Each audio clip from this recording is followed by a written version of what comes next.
አንዳንድ ስቃዮች ከሞት በላይ የከፉ ናቸው። የነገ ተስፋቸውን የበስተርጅና ምርኩዛቸውን እንባ ተሟጦ አልቅሰው መጨረስ ያቃታቸው ወገኖቻችን ዛሬ የለንም እያሉ ነው። የኢትዮጵያ ኦርቶዶክስ ተዋሕዶ ቤተክርስቲያን ቅዱስ ሲኖዶስና መላው የሀገራችን ሕዝብ በዚህ መሪር ሐዘን ከጎን ላይ ቢቆምም ሐዘኑ ግን ገና ነው። አስከሬን ፍለጋው አልቆመም። መጠለያ ያጡ ሺዎችም ሜዳ ላይ ናቸው። ዛሬ በዚህ ፕሮግራማችን ስለ ጋሞ እናቶች እንባ፣ ስለ አባቶች ስብራትና ስለ ወገኖቻችን የድረሱልኝ ጥሪ እንነጋገራለን። አብራችሁን ቆዩ። የኢትዮጵያ ኦርቶዶክስ ተዋሕዶ ቤተክርስቲያን በጋሞ ዞን በደረሰው አደጋ የተሰማትን ጥልቅ ሐዘን ገለጸች። ለተጎጂዎችም የድጋፍ ጥሪ አቀረበች። በደቡብ ኢትዮጵያ ክልል በጋሞ ዞን በሚገኙ 3 ወረዳዎች በደረሰው አስደንጋጭ መሬት መንሸራተትና የጎርፍ አደጋ ምክንያት በሰው ሕይወትና በንብረት ላይ ለደረሰው ጉዳት የኢትዮጵያ ኦርቶዶክስ ተዋሕዶ ቤተክርስቲያን ቋሚ ሲኖዶስ መግለጫ ወጥቷል። ቋሚ ሲኖዶሱ መጋቢት 2 ቀን 2018 ዓ.ም የደረሰውን የወገኖቻችንን ህልፈት ዜና የሰማው በጥልቅ ሐዘን መሆኑን ገልጾ አደጋው የሰው ልጅ ሕይወት ባለው ፍጥረት ሰብ ሁሉ ዘንድ ልብ የሚሰብር መሆኑን አመልክቷል። ከሕይወት መጥፋት ባሻገር እስካሁን ያለበት ያልታወቁ ከመኖራቸው የተፈናቀሉና ቤት ንብረታቸው የወደመባቸው በርካታ ወገኖች መኖራቸው ሐዘኑ እጅግ ከባድ እንዳደረገው በመግለጫው ተመልክቷል። ቋሚ ሲኖዶሱ በአደጋው ምክንያት የተፈናቀሉትንና ንብረታቸውን ያጡትን ወገኖች በዘላቂነት ለማቋቋም የሚደረገውን ጥረት መላው የኢትዮጵያ ሕዝብ፣ በጎ አድራጊ ድርጅቶችና የእርዳታ ተቋማት አስፈላጊውን ድጋፍ ሁሉ እንዲያደርጉ ጥሪ አቅርበዋል።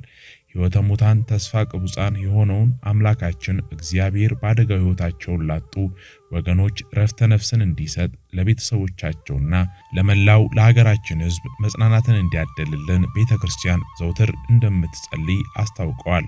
የጋሞ እናቶች የልጃቸውን አስክሬን ታቅፈው እያነቡ ነው። ማለዳ ላይ ከእንቅልፍ የቀሰቀሰችውን ልጇን በሰዓታት ቅጽበት በናዳ ቁጣ መሞቷን ያላመነች እናት የልጇን አስክሬን ታቅፋ ከመጮህ ውጪ እንባ አልታዘዘላትም።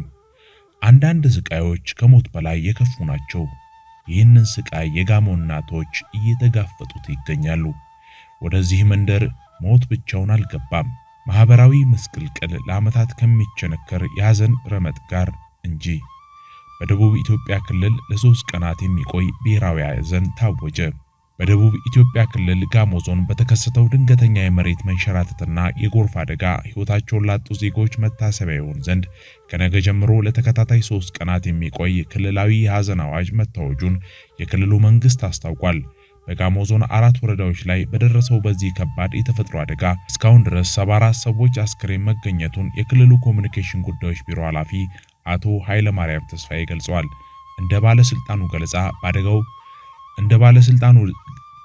ባለስልጣኑ ገለጻ በአደጋው ሳቢያ በአጠቃላይ 125 ሰዎች መጥፋታቸው ተመዝግቧል። የቀሪዎቹን ወገኖች አስክሬን የሚያፈላልግ ስራ በከፍተኛ ፍጥነት እየተከናወነ ይገኛል።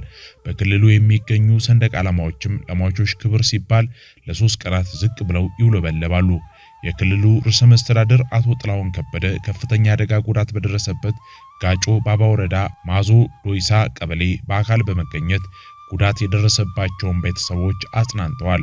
ርዕሰ መስተዳደሩ በመንግስት በኩል የሚደረገው ድጋፍ ተጠናክሮ እንደሚቀጥልም ቃል ገብተዋል። የክልሉ መንግስት አደጋው የደረሰውን ጉዳት ለመታደግና ለተጎጂዎች አስቸኳይ ሰብአዊ እርዳታ ለማቅረብ የመላው ኢትዮጵያውያን ትብብርን ጠይቀዋል። ድጋፍ ማድረግ የሚፈልጉ ወገኖች በጋሞ ዞን የአደጋ ስጋት ስራ አመራር ጽሕፈት ቤት በኩል በተከፈተው የባንክ አካውንት እገዛ እንዲያደርጉ ጥሪ አቅርበዋል። የተጎጂ ቤተሰቦች በአንድ አባወራ ስር እስከ 6 የሚደርሱ ቤተሰብ አባላት ማጣታቸውን በሐዘን ገልጸው ዘላቂ የሆነ መልሶ ማቋቋም ስራ እንዲሰራላቸው ጠይቀዋል። ቅጽበታዊው የመሬት ናዳ ልጃቸውን የቀማባቸው የጋሞ አባት አብረው አድረው የጠዋት ማለዳን አብረው ሞቀዋት ድንገት በቅጽበት ግን ሞት አጅሬ ልጃቸውን ሲነጥቅባቸው እንዴት አባት በአረጋዊ ጉልበታቸው ይቋቋሙ? አስታመው ያልሰለቹት፣ ዳብሰው ያላገዙት፣ አገላብጠው ያላጽናኑት ልጃቸው ተፈጥሮ ሞት ሆኖ ሲወስድባቸው እንዴት ይጽናኑ? የእርጅና ዘመን ምርኩዝ የሆኑት ልጆች እንዲህ በቀላሉ ወደ መቃብር ሲወርዱ እንባ ከየት መጥቶ ሐዘናቸውን ያጥብላቸዋል? ብዙ ዓመታትን በስስት አሳድገው ከጉያቸው ያኖሩት ልጆቻቸውን እንዲህ በቀላሉ መሞታቸውን ሲነገራቸው እንዴት ይረጋጉ? የማይወጣ ረመጥ፣ የማይፈስ ህመም፣ የማይድን በሽታ የሆነው የልጅ ሞት እንዲህ አባትን ዘርሮ በረመጥ ይለበልባቸዋል። እግዚአብሔር ያግዘን። ይህ ህዝባችን አይደለምን? አስክሬን በየአውድማው እየተለቀመ ነው። አስክሬን ያልተገኘላቸው ቤተሰቦች እንኳን ደስ አላችሁ እየተባሉ እርማቸውን እያወጡ በመቅበር ዝለዋል። ሀገሬው ማንን አስለቅሶ ማንን ማጽናናት እንዳለበት ግራ ስለገባው እንደ ወረዳ ለቅሶ ተቀምጠው አስክሬን ያልተገኘለት ቤተሰብ በተገኘ በሌላው ሰው አስክሬን እርሙን ለማውጣት ይሞክራል። ሞት ብቻውን ሳይሆን ከፍተኛ የማህበራዊ ምስቅልቅል ጋር ወደ ጋሞ መንደር ዘልቋል። እንኳን ሰው ማትረፍ ይቅርና የሞተውን ሰው በድን አካል ማግኘት እድል ለቀናው ቤተሰብ ብቻ የሚቸርለት ስጦታ ሆኗል። ይህ ህዝብ ደክሞናል፣ አግዙን፣ ተቸግረናል፣ ደግፉን፣ አዝነናል፣ አጽናኑን እያለ ነው። በአንድ ሀገር በአንድ ስም ውስጥ አብረን ዜጋ ተብለን እስከተቆጠርን ድረስ ለዚህ ህዝብ የሚደርስለት ከናንተ ውጪ ማንም የለውም። ይህ እንባ የወገን ያለ የህዝብ ያለ የሚል ድምጽ ምልክት ነው። ይህኝ የጋሞ እናቶች ናቸው። ሁሉን አሜን ብለው የሚኖሩ ለአሜን የተፈጠሩ ምስኪን ነፍስ ያላቸው ውድ የሆኑ እናቶች ዛሬ ግን ልጆቻቸውን ቀብረው የቤቶቻቸውን ምሰሶ የሆነውን አባወራ ሞት ቀምቷቸው ማንባት ሁሉ አዳራቸው ከሆነ 3 ቀናት ተቆጠሩ። በእነኚህ እናቶች መንደር ክቡር የሆነው የሰው ልጅ እንደ ተራ ነገር በየደቂቃው ከአፈር ክምር ውስጥ በድንገት በድን ስጋው እየተለቀመ ይወጣል። ከአካባቢው የሚወጡ ምስሎች የሚያመላክቱት አስከሬኖች እንኳን በክብር ጋቢ ለብሰው በሳጥን ተሸፍነው እየተቀበሩ አይደለም። ከሞቱት ውጪ የተፈናቀሉ በሺ የሚቆጠሩ አባወራዎች መያ ጠፍቷቸው በየጥጋ ጥጉ ሀገሬው ጋር ተጠጋግተው ተቸግረዋል። ይህ ህዝብ ክፉ ዘመን ተደቅኖ ፈተነው እንጂ ለራሱ የማያንስ የሰው እጅን መመልከት እንደ ቅጣት የሚቆጥር ክቡር ህዝብ ነበር። ዛሬ ግን ድጋፋችሁን ይሻል።